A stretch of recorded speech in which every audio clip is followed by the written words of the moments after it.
Good morning. Welcome back to Open Med School. I am Dr. Andrews, Professor of Medicine and Consultant Neurologist.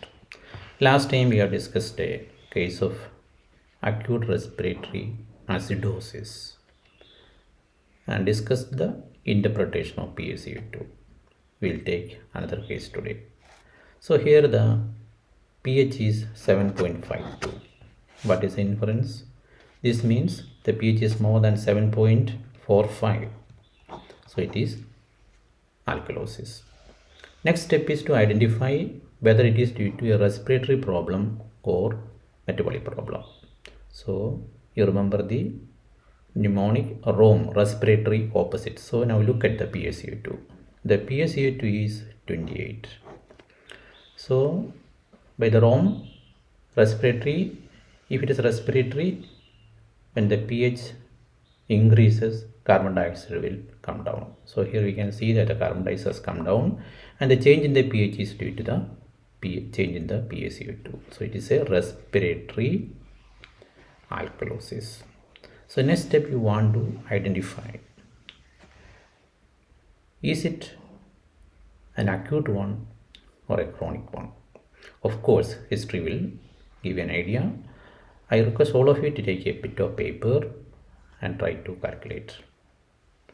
Then only you pause the video, calculate, and then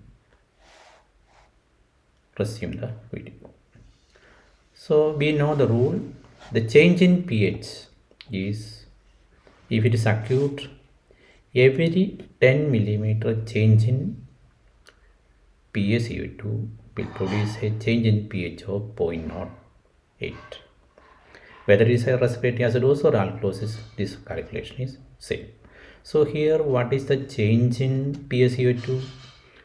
40 minus 28 is equal to 12. So you multiply 12 with 0.08. So 12 into 0.08 is equal to 0.96. I will repeat once more. The change in pH is calculated by change in bicarbonate multiplied by 0.08. So here and divide by 10 because it is for every 10 millimeter mercury change of PaCO2. So here it will be 12 into 0.08 divided by 10 is equal to 0.096. You add with the normal pH, that is 7.4, it will become 7.496. So what is the pH here? The pH is 7.52. It is close to that, so we can take it as an acute respiratory acidosis. I am not going to how to calculate if it is a, how will you look for chronic problem or a chronic respiratory alkalosis.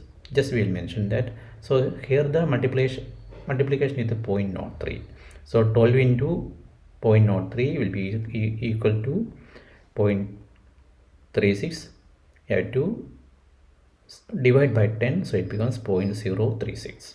So you add with the 7.4, it will be 7.436. So it is nowhere near the actual PaCO2, actual pH. So we'll take this as it is not a chronic respiratory alkalosis, but it is an acute respiratory alkalosis. Now we look at the compensation. For the compensation, you go by the 1, 2, 4, 5 rule. So here what is meant by that? For the acute respiratory acidosis, the change in bicarbonate will be 1 for every 10 millimeter mercury change of PaCO2.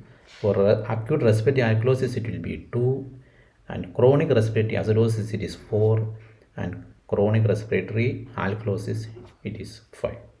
Acute respiratory alkalosis. So the multiplication factor will be 2.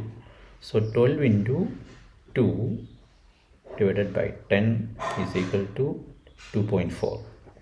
So to calculating for identifying the change in bicarbonate, what we should do, with the normal bicarbonate which is taken as 24, you add 2.4. So subtract 2.4 because in respiratory alkalosis the bicarbonate will come down. So 24 minus 2.4 is approximately 22. Here in our patient value is 22. So this can say that the patient has got a acute respiratory alkalosis with partial compensation. Why are telling partial compensation? Because the pH is still in the alkalemic stage. So this is how you interpret the ABG. The third step, that is identification of PaCO2.